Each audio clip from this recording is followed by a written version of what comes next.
우리 육부 예배에 오신 우리 성도님들 축복합니다. 우리 옆에 계신 분들 보시면서요, 이렇게 인사 나누겠습니다. 사랑합니다. 축복합니다. 이렇게 인사하겠습니다. 네, 네, 네, 감사합니다. 이런 좀 우스운 얘기가 있습니다. 어떤 얘기냐면,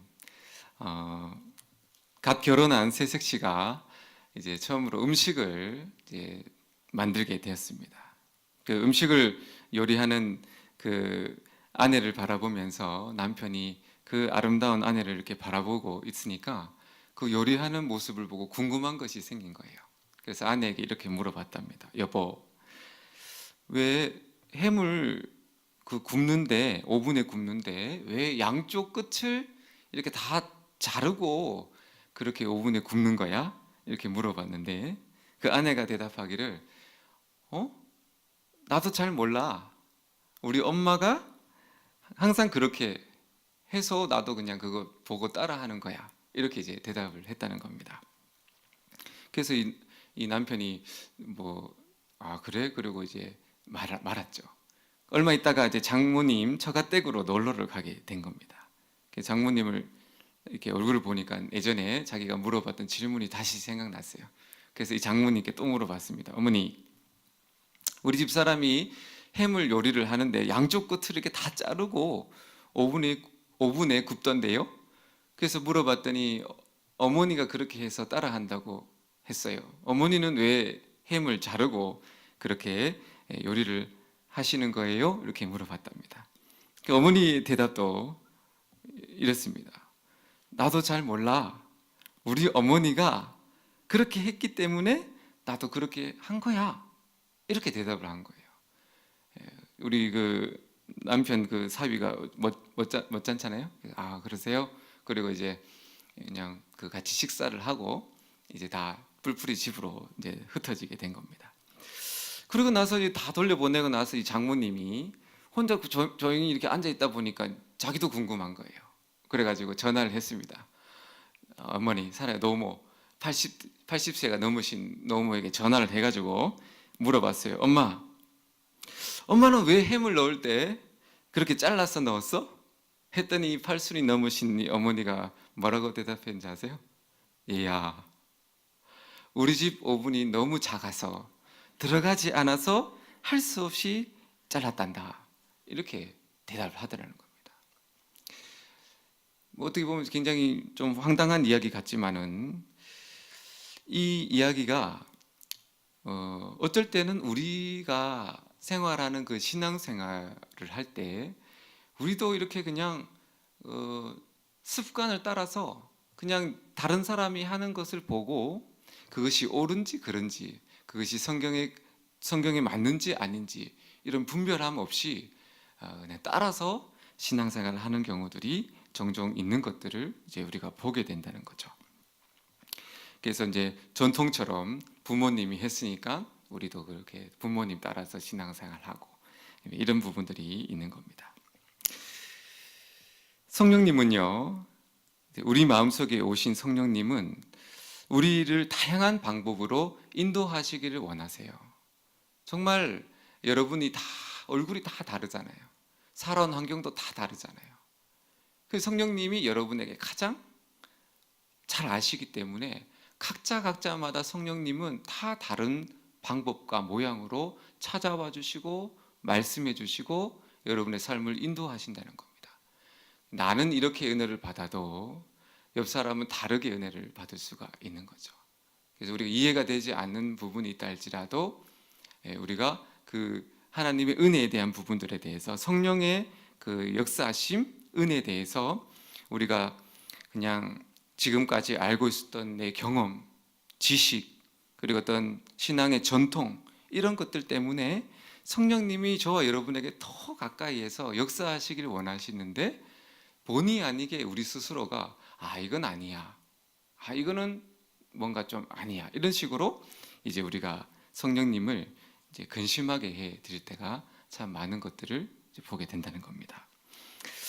그런 걸 봤을 때 왜 그런가 봤을 때 성령님의 인도하심이 종종 우리의 상식을 초월해요.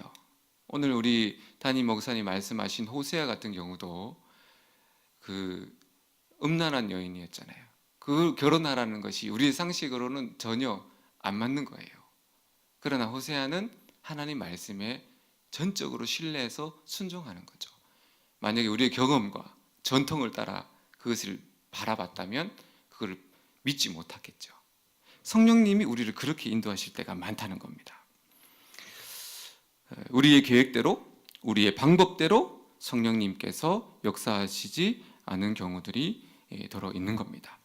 그렇기 때문에 우리가 오늘 이 말씀을 받고 우리가 신앙생활 하는 데 있어서 예수님을 우리가 온전히 신뢰하잖아요. 예수님을 우리가 온전히 신뢰하듯이 예수님이 보내신 보혜사 성령님도 우리가 내 생각, 내 경험, 그리고 어떤 과거의 어떤 내가 배운 그것들을 보다도 더 성령님을 온전히 신뢰하는 것이 우리에게는 절대적으로 필요하다는 겁니다. 우리가 성령님을 신뢰하는 만큼, 성령님을 의지하는 만큼 성령님께서 여러분을 아주 다양한 방법으로, 놀라운 방법으로, 새로운 방법으로 여러분의 삶을 완전히 이렇게 쪼물딱 하나님의 사랑하는 자녀답게 빚어가시는 겁니다. 내가 강할수록, 내 의지가 강할수록 성령님은 제한돼요. 내가 어린아이 같이 순수할수록 성령님은 여러분을 강하게 역사하는 겁니다. 그래서 삶이 바뀌는 겁니다. 우리가 이제 예수님을 믿으면 죄를 다 용서받습니다. 예수님을 믿는 순간 우리의 죄는 다 용서받고 우리는 하나님의 자녀가 되는 겁니다. 우리가 과거에 어떻게 살았다 할지라도 있는 모습 그대로 나아가 예수님을 믿는 그 진실함으로 예수님을 나의 구주로 영접하는 순간 우리는 마귀, 악마의 자손에서 하나님의 자녀로 신분이, 나라가 바뀌게 되는 겁니다. 그것이 구원이죠. 예수님을 믿는 자는, 그 이름을 부르는 자는 다 하나님의 자녀로 구원받는다고 약속해 주신 겁니다. 저 여러분 다 예수님을 믿고 하나님의 자녀가 되었죠? 축복합니다. 그러면 우리가 이제 다 예수님을 믿고 하나님의 자녀가 되었으니까 이제 그러면 이후에 우리의 삶은 이제 우리 다 구원 받았으니까 아무렇게나 살아도 되는 건가요? 구원 받았잖아요. 구원파가 구원 받았으니까 죄도 짓고 살아도 되고 아무 거짓말하고 살아도 되고 그렇게 가르치잖아요. 그래서 이단 아닙니까? 우리가 구원받고 나서도 아무렇게도 살아도 구원은 우리에게 정해진 바니까 그냥 그렇게 살아도 되는 걸까요? 아니라는 거죠. 아닙니다. 그 이유로는요, 성령께서 우리가 구원받기 전에 행했던 습관, 태도, 그리고 우리의 가치관, 묵은 죄의 때들, 벗어내지 못했던, 예수를 믿고 구원을 받았음에도 불구하고 여전히 내 삶 속에서 매여 있는 죄의 뿌리들, 이런 것들을 성령께서 하나씩 여러분 마음 속에서 언제부터 평생토록 벗겨내는 작업을 하시는 겁니다.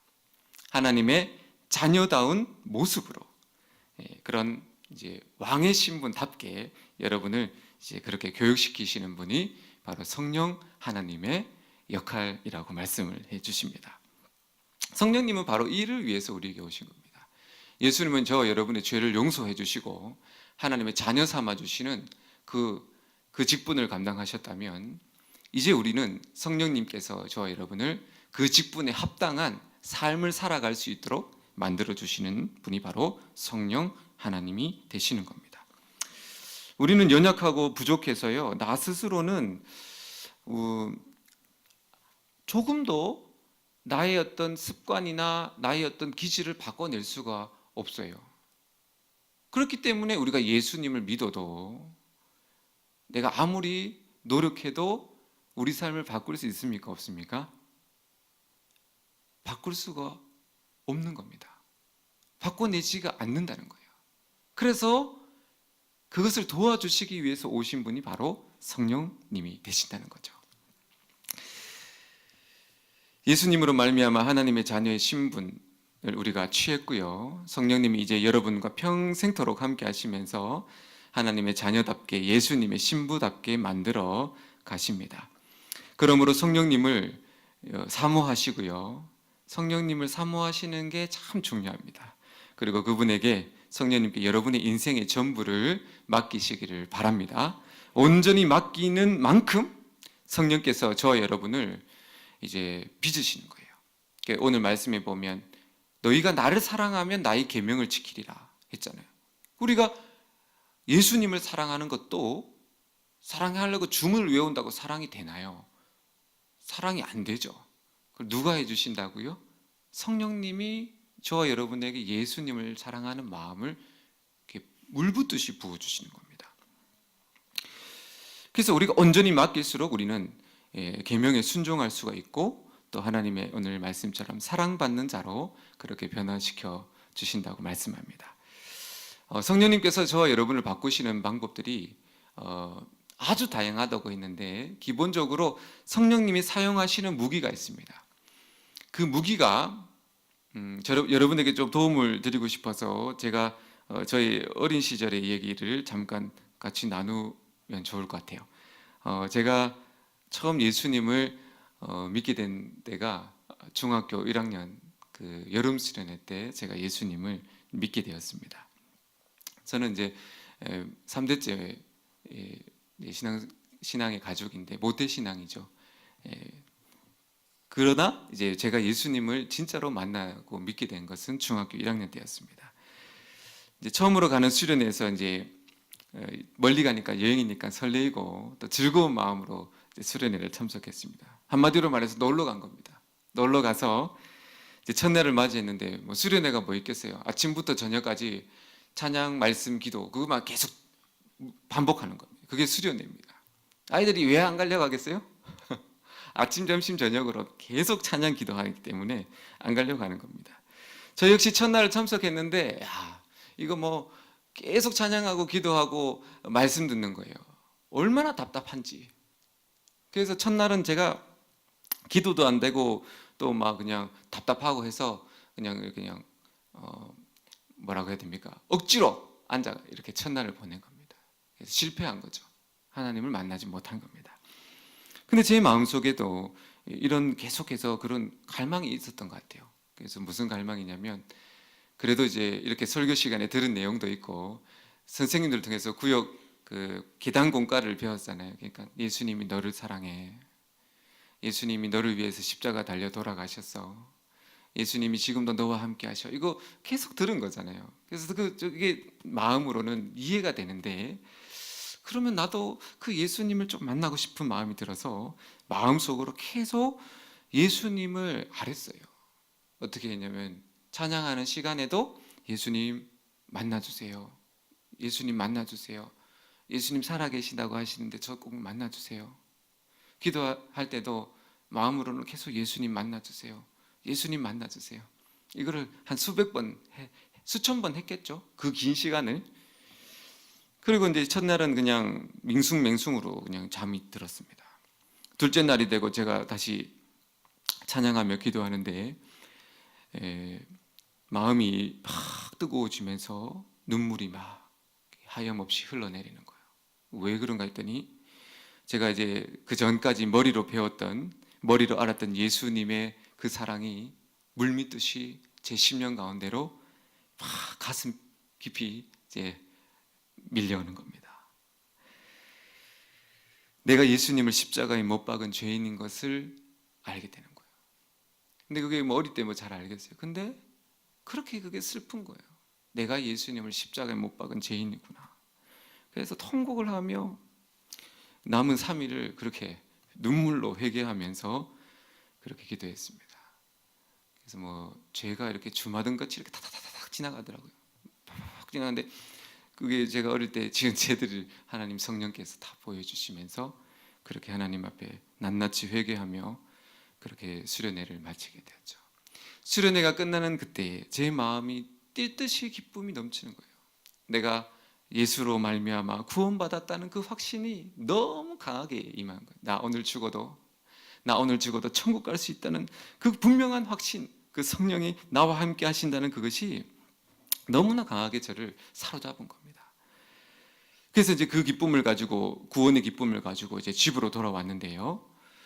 돌아왔는데 제가 다시 이제 일상적인 삶을 시작했는데 놀랍게도 삶이 크게 달라지지 않는 겁니다. 제가 초등학교 시절 1학년부터 6학년 때까지 이렇게 한 번도 교회를 빠진 적이 없어요. 6년 개근을 했습니다. 그런데 삶은 거의 아주 망난이었습니다. 그래서 아주 싸움을 좋아했고, 선생님들의 요주의 인물 뭡니까? 일진 이렇게 해가지고 그냥 남들 이렇게 때리고 학교끼리 이렇게 패싸움하고 그렇게 생활했습니다. 항상 나쁜 친구들과 계속 어울렸고요. 대부분의 시간을 오락실에서 시간을 다 보냈습니다. 그리고 과거의 그런 어떤 지내었던 그런 라이프 스타일, 삶의 그런 모습들이 바뀌지를 않았다는 겁니다. 분명 회개했어요. 그리고 예수님을 만났습니다. 그리고 저는 용서도 받았습니다. 그런데 그 강력한 구원의 기쁨을 누렸음에도 불구하고 집으로 돌아와서 삶은 바뀌지 않더라는 겁니다. 수련대 받은 그 큰 은혜가요, 구원의 그 큰 기쁨이 한 3개월, 4개월 지나니까 서서히 조금씩 이렇게 이제 가라앉더라고요. 분명한 구원의 확신은 잊어버리지 않았습니다. 죄 지을 때도 구원의 확신은 분명했습니다. 그러나 기쁨이 없어졌어요. 그냥 예전처럼 그냥 맹목적으로 교회를 다니는 썬데이 크리스찬이 되는 거죠. 그렇게 돌아가 버리는 겁니다. 그 다음에 제가 다시 큰 은혜를 받게 되는데요. 그 다음에 중학교 2학년 수련회를 참석하게 되고 하나님께서 긍휼히 여겨주셔서 놀라운 첫 해 때와 같은 큰 은혜를 받게 됩니다. 하나님의 사랑이 너무나 커서 그 사랑을 갚을 길 없어 어떻게 이 나를 구원해 주신 이 사랑을 어떻게 갚을까라는 그 참 밀려오는 은혜의 감동 아래 저는 제가 주님의 종이 되겠다고 이제 중학교 2학년 때 소원을 하고 이제 하나님 앞에 저를 드리게 된 거죠. 그래서 큰 막 그 사랑을 받고 수련을 마치고 두릅으로 돌아왔는데 1학년 때 수련회 때 받은 은혜와 뭔가 좀 달라졌어요. 뭐가 달라졌는지를 봤더니 집으로 돌아왔는데 제 마음속에 누가 가르치고 지시하지도 않았는데 제 마음속에 성경 말씀을 읽고 싶은 마음이 자꾸 생기는 거예요. 소위 말해서 땡긴다는 거죠. 배가 고프면 땡기듯이 이런 처음 은혜를 받았을 때는 그런 게 잘 없었는데 이번에 은혜 받고 나서는 제 마음속에 자꾸 성경 읽고 싶어요. 그래서 제가 성경책을 폈습니다. 그리고 한번 읽어봤어요. 예전에는 읽으라 그러면 억지로 읽어도 전혀 들어오지 않았어요. 재미 하나도 없었습니다. 그런데 그냥 한번 펴서 읽기 시작하는데 1시간이 지나고 2시간이 지나도 이 성경이 너무 재밌는 겁니다. 성경이 너무 즐거워요. 이해가 안 되죠. 그 나이에 뭐가 이해가 되겠습니까? 그런데도 그 말씀을 읽는 시간 그 자체가 저에게는 그렇게 좋더라고요. 그래서 매일매일 꼬박꼬박 성경을 펴고 성경을 막 읽기 시작했어요. 그 말씀이 제 안에 들어오면서 그 말씀이 제 안에 이제 차곡차곡 쌓이면서 그때부터 제 삶이 요동치기 시작하더라는 겁니다. 말씀이 내 안에 들어오니까 그 말씀이 다시 저에게 말씀하시더라는 거죠.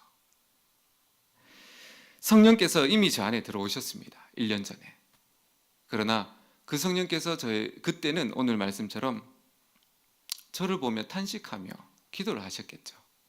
그러나 제가 말씀을 읽기 시작하니까 주님이 그 말씀을 도구 삼아 제 마음에 있는 여전히 변화되지 않는 과거의 습관, 그 다음에 욕설, 이런 여러 가지 나쁜 것들을 비로소 청소하기 시작하더라는 겁니다. 여러분 중학생들이 잘 알겠지만 저도 참 욕을 잘했어요. 그래서 욕을 참 잘했는데 욕을 안 하면 이제 말을 할 수가 없는 그런 아주 그냥 그 경상도 사람 아시죠? 친구 영화 보셨죠? 제가 또 경상도인데 근데 이제 성령께서 제가 말씀을 읽기 시작하니까 제 마음속에서 이제 욕을 하면 마음에 뭔가 알 수 없는 불편함을 주시더라고요. 그리고 제 마음속에 내가 이렇게 하면 안 되지. 옛날에는 전혀 죄책감이 없었습니다. 그런데 말씀이 들어가고 나서부터는 그 말씀이 말씀을 하세요. 그러지 마라. 욕하지 마라. 그러니까 어떻게 해요?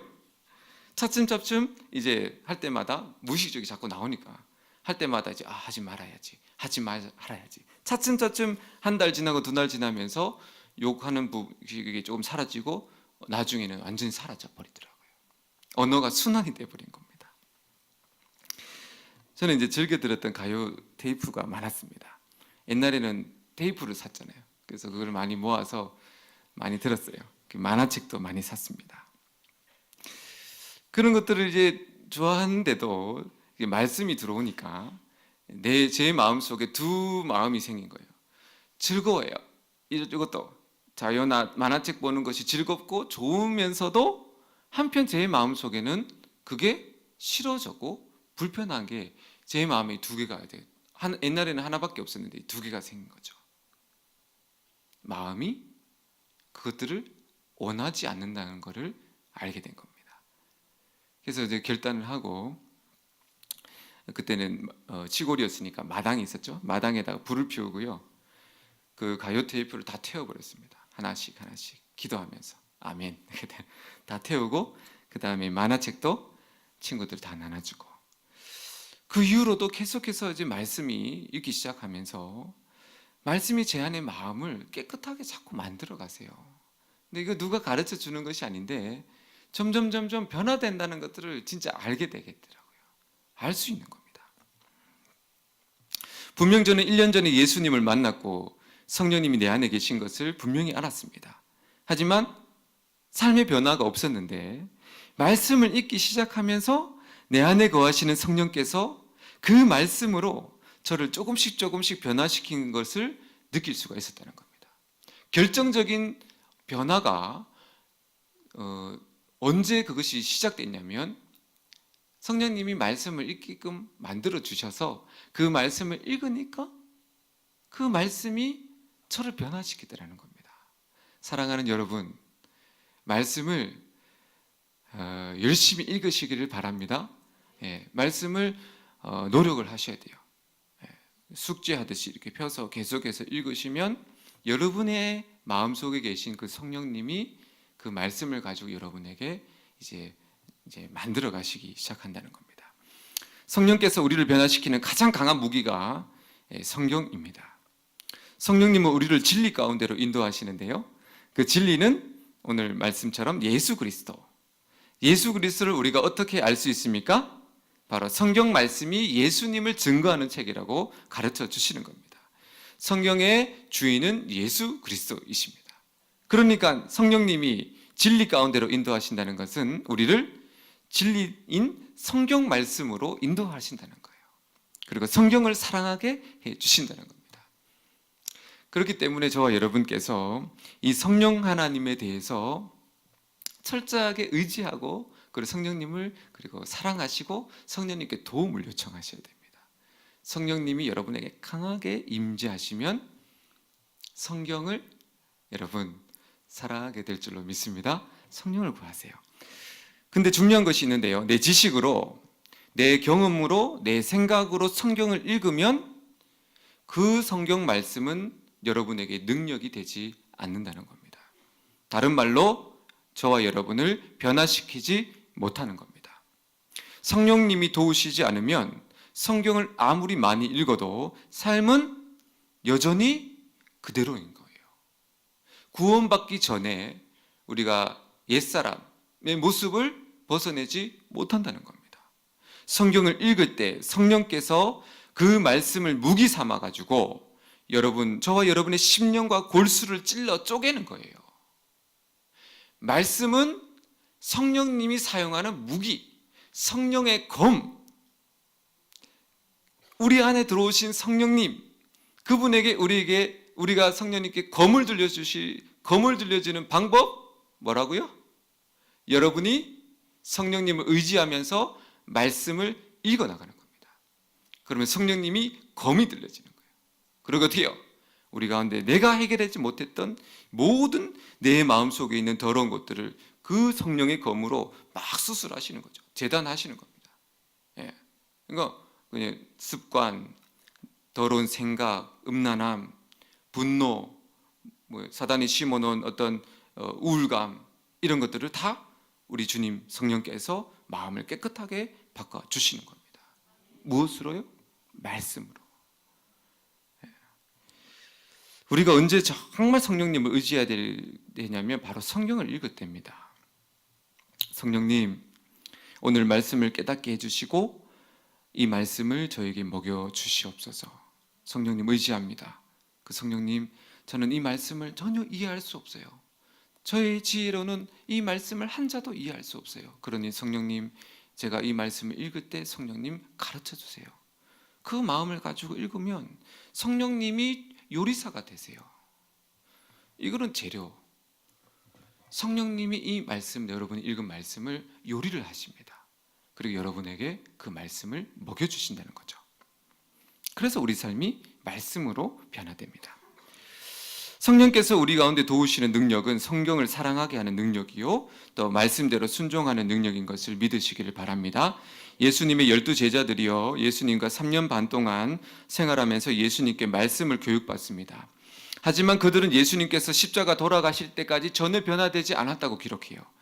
그들 스스로는 예수님의 제자가 되어서 예수님의 말씀을 3년 반 동안 들었고 제자 훈련 받았기 때문에 자기는 변화됐다고 생각했습니다. 그런데 예수님이 십자가 달려 돌아가시는 그 순간에 12 제자들이 다 예수님을 부인하고 떠나버렸습니다. 그제서야 깨달았어요. 내가 변화된 줄 알았는데, 내가 달라진 줄 알았는데 나는 달라지지 않았다는 것을 제자들이 알게 됐습니다. 예수님의 가르침이 잘못된 것일까요? 아니죠. 예수님의 말씀은 완전한 진리잖아요. 그런데 예수님의 그 진리의 말씀을 3년 반 동안 들은 제자들은 왜 바뀌지 않았을까요? 완전한 스승인데, 탁월한 스승인데 변화되지 않는 게 더 이상하지 않습니까? 왜 변화되지 않았냐면 그들에게 아직 성령이 오시지 않았기 때문이라고 예수님이 오늘 말씀해 주시는 겁니다. 제자들이 언제 변화됐습니까? 오순절 마가의 다락방에서 성령이 그들에게 임하신 후로 변화된 겁니다. 그들을 바꾼 분은 성령님이에요. 그럼 예수님은 뭐예요? 예수님께서 3년 반 동안 가르치신 그 말씀은 무기가 되는 거예요. 3년 반 동안 예수님의 제자들이 예수님께 들은 말씀이 사라진 것이 아닙니다. 어디에 있습니까? 여기 마음속에 있는 거예요. 그리고 이 기억 속에 있는 겁니다. 그 말씀이 제자들의 마음속에 다 들어와 있는 거예요. 그 말씀을 성령이 오신 이후에 예수님이 가르쳐 주신 그 3년 반 동안의 말씀을 성령이 그것을 무기 삼아 제자들을 완전히 바꿔버렸다는 겁니다. 예수님의 사역과 성령님의 사역이 동등되게 같이 그 일을 행해 주신다는 거죠.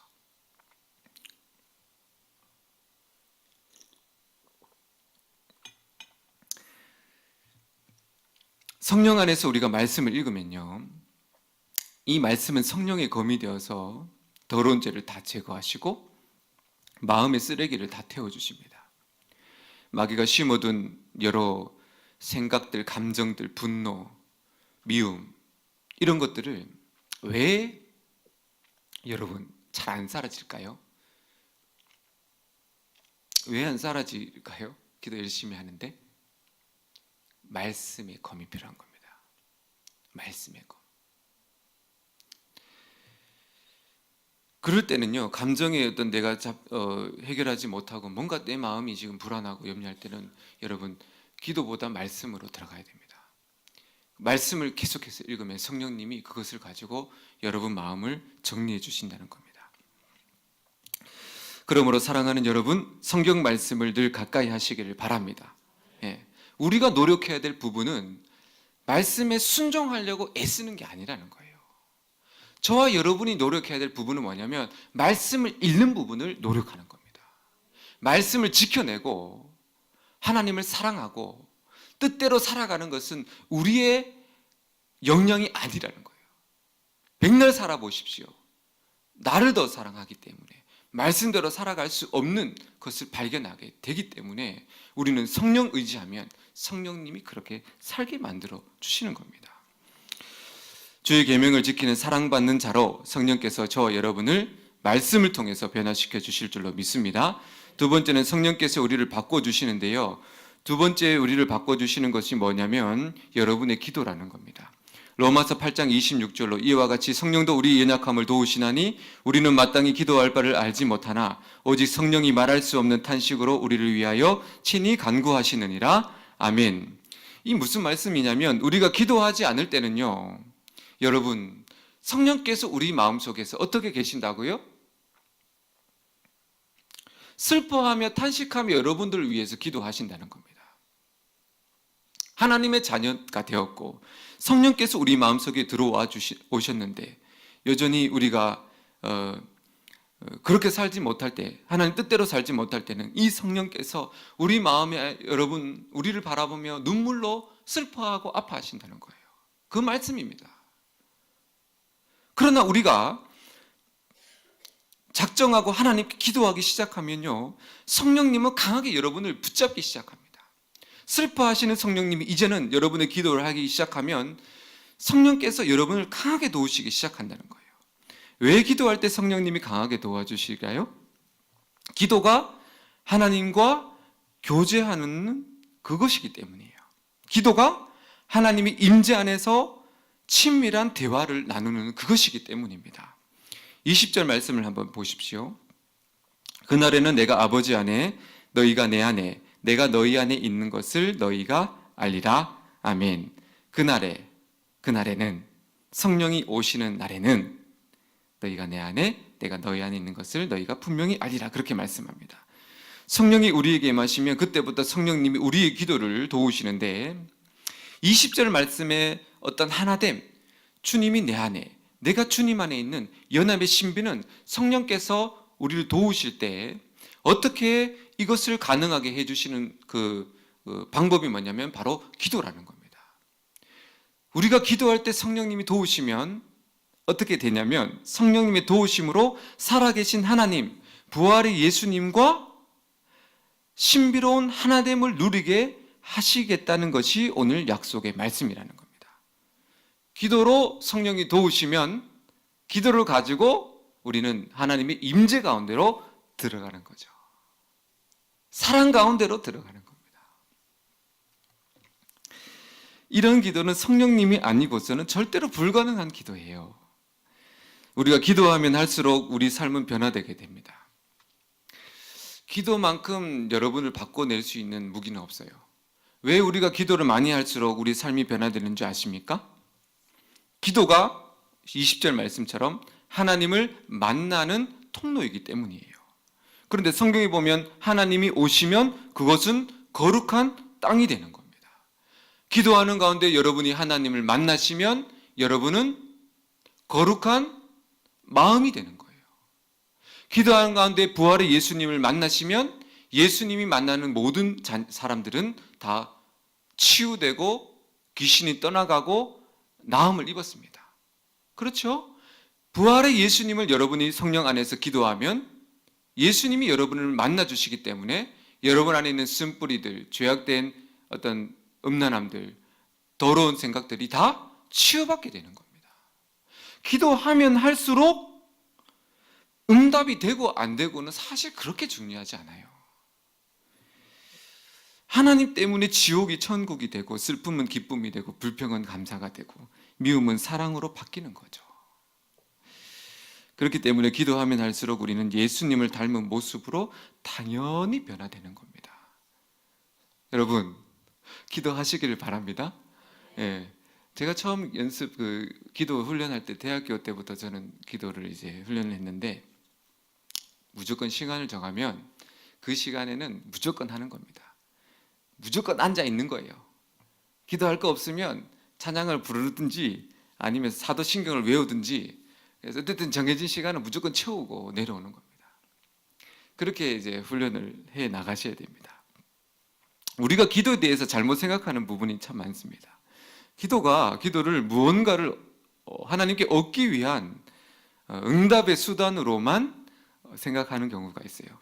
그래서 내가 문제가 생기고 내게 어떤 부족한 부분을 하나님께 공급받기 위해서 하나님께 드리는 그것을 기도라고 생각합니다. 맞죠? 그것도 우리가 간구하는 기도의 한 부분입니다. 그래서 능력 있는 기도를 내가 기도하는 것마다 다 이루어지는 것이라고 이제 오해를 한다는 거예요.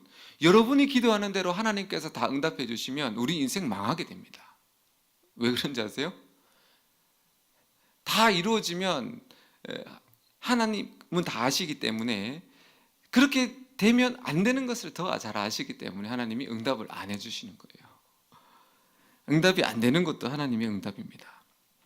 근데 만약에 기도가 응답을 위한 것만 하면, 응답이 되지 않으면 우리 마음속에 실망이 돼요. 하나님이 내 기도를 안 들어주셔. 하나님 살아계시지 않아. 하나님 날 사랑하시지 않아. 그러니까 점점 기도가 필요 없어. 기도가 무슨 소용이 있어. 그렇게 생각한다는 거예요. 또 어떤 분은 이렇게 말합니다. 목사님, 저는 만사 형통이고 편하기 때문에 기도할 제목이 없어요. 저는 힘든 거 없으니까 기도 안 해도 돼요. 왜 그렇게 되는 거죠? 기도가 단순히 어떤 필요한 것을 요청하는 기도라고 생각하기 때문에 그러는 거예요. 기도는 잘 될 때도 열심히 해야 되는 겁니다. 우리가 만약에 단순히 응답을 위한 기도만 드리고 있다면 정말 빙산의 일각만 우리가 알 뿐, 정말 기도의 엄청난 세계를 우리는 모르고 신앙생활을 하는 겁니다. 여러분, 기도의 핵심은 응답에 있지 않아요. 기도의 핵심은 관계에 있는 겁니다. 하나님께서 저와 여러분에게 기도를 주신 것은 너와 내가 같이 사랑하자, 그것을 위해서 주신 거예요. 기도에 대한 분명한 이해를 하시기를 바랍니다. 만약 기도가 내가 필요한 것을 구하는 기도 정도라면 성령님이 우리가 기도할 때 우리를 도우실 필요가 없습니다. 하나님, 제가 이거 필요합니다. 주님, 이것을 허락해 주세요. 재정을 풀어주세요. 대학에 합격해 주세요. 어떤 세상에 우리가 살아가는 필요한 것들을 구하는 그런 어떤, 무엇을 먹을까? 무엇을 마실까? 이런 기도는요, 성령님이 우리를 그렇게 도우실 필요가 없어요. 천사들로 충분합니다. 성도들에게 수종드는 천사들이 있습니다. 이 천사들이 우리가 기도하면요, 그 기도를 담아서 하나님께 전달을 한다고 합니다. 그러면 하나님께서는 천사들이 올려드린 그 기도를, 성도들의 기도를 보고 필요하면 응답을 해주시면 되죠. 성령께서 굳이 우리 마음속에서 우리가 기도할 때 더 우리가 기도를 잘할 수 있도록 막 애쓰실 필요가 없죠. 그냥 무엇을 마실까, 무엇을 먹을까. 그러나 그것이 아니라는 겁니다. 기도는 교제입니다. 영이신 하나님을 만나는 거예요. 그래서 아무리 강력한 천사를 할지라도 이 기도를 도울 수가 없는 겁니다. 여러분, 천사는 피조물이에요. 피조물. 천사가 하나님께 마음대로 나갈 수 있을까요? 마음대로 못 나가죠. 전능하신 하나님, 영광의 하나님, 그분께 천사가 어찌 들락날락 할 수 있겠습니까? 그런데 하나님께서 오늘 말씀에 우리가 기도하면 언제든지 하나님께서 우리를 만나 주시겠다고 약속하셨는데, 도대체 이게 어떻게 가능하냐는 거예요. 그것을 가능하게 만들어 주시는 분이 바로 보혜사 성령이라는 겁니다. 왜일까요? 성령 하나님이 바로 하나님이시기 때문이에요. 하나님의 영, 예수님의 영, 성령님만이 우리가 기도할 때 그 하나님께로 우리를 인도하실 수 있는 유일한 분이시기 때문에 성령님이 우리 마음속에 들어와 계시는 겁니다. 우리가 기도할 때 성령님이 우리 기도를 인도하시는 거예요. 그래서 우리가 살아계신 하나님께로 나아갈 수 있는 겁니다. 예수님이 휘장을 찢으셨죠. 예수님이 십자가에서 보혈을 흘려주심으로 하나님과 우리 사이에 막혀져 있던 휘장을 예수님이 찢으신 겁니다. 끝일까요? 아니죠. 그 다음에 성령께서 우리 마음속에서 우리의 기도를 바른 기도, 갈망의 기도, 사모하는 기도로 바꿔주심으로 이제 우리가 하나님께 보호자로 나아갈 수 있는 그 능력을 베풀어 주시는 겁니다. 우리가 아무리 부르짖고 아무리 애원하고 우리 몸을 쳐서 고행하고 금식한다 할지라도요, 성령께서 그 기도를 함께 하시지 않으면 아무리 기도를 많이 해도 그 기도가 육의 기도에 머문다는 거예요. 육의 기도. 무엇을 먹을까? 무엇을 마실까? 그 기도가 나쁜 건 아닌데 그 기도는 이제 1차적인 기도라는 거죠. 그 기도는요, 아무리 많이 해도요, 여러분 조금도 여러분을 바꿔내지 못한다는 겁니다. 그 기도는 여러분을 살리지 못한다는 거예요.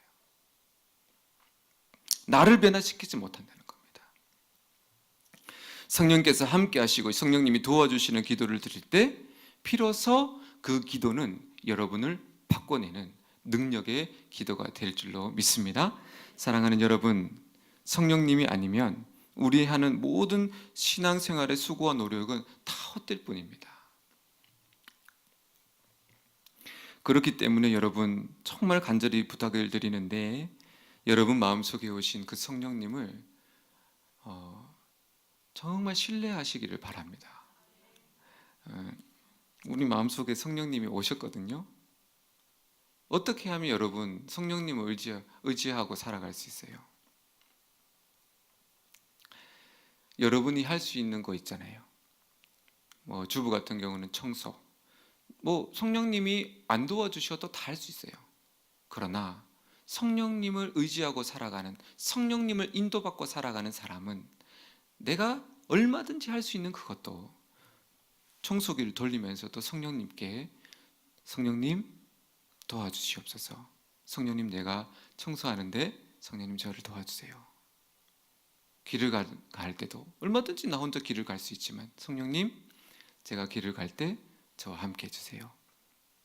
아침에 눈을 떴을 때 성령님 저에게 하루를 주셔서 감사합니다. 그게 성령님을 의지하는 겁니다. 그렇게 의지하면요, 작은 것을 의지하면 큰 것도 당연히 의지가 되겠죠. 그리고 제일 의지해야 될 것이 오늘 말씀처럼 말씀 읽을 때와 기도할 때입니다. 이 두 가지에 성령이 빠져버리면 여러분 안 돼요. 아무것도 안 됩니다. 수십 년 신앙생활을 해도 신부는 그리스도인이 되었지만 내 삶은 여전히 과거에 매여 살아가게 될 수밖에 없다는 겁니다.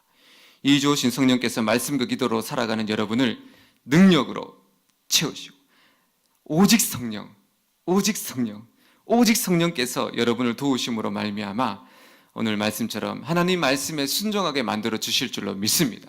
말씀을 사랑하게 해주실 줄로 믿습니다. 여러분 죄 지을 때 슬퍼하고 애통하지 마세요. 슬퍼하지 마세요. 죄 지을 때 여러분 성령을 구하십시오. 안 되는 것을 그냥 성령님께 아뢰십시오. 성령님 안 돼요. 성령님 안 돼요. 그러니 성령님 와서 도와주세요. 그러면 성령님이 여러분에게 임해서 그렇게 끊어내지 못하고 내가 해결할 수 없고 내가 변화되지 않는 그것을 누가 해주신다고요? 성령님이 해주시는 겁니다. 여러분의 삶은 달라질 것입니다. 성령님을 의지하는 사람은 달라질 것입니다. 그리스도의 아름다운 신부로 변화될 것입니다. 이런 은혜가 저 여러분에게 성령께서 베풀어 주실 줄로 믿습니다. 우리 시간 찬양하면서 기도하겠습니다.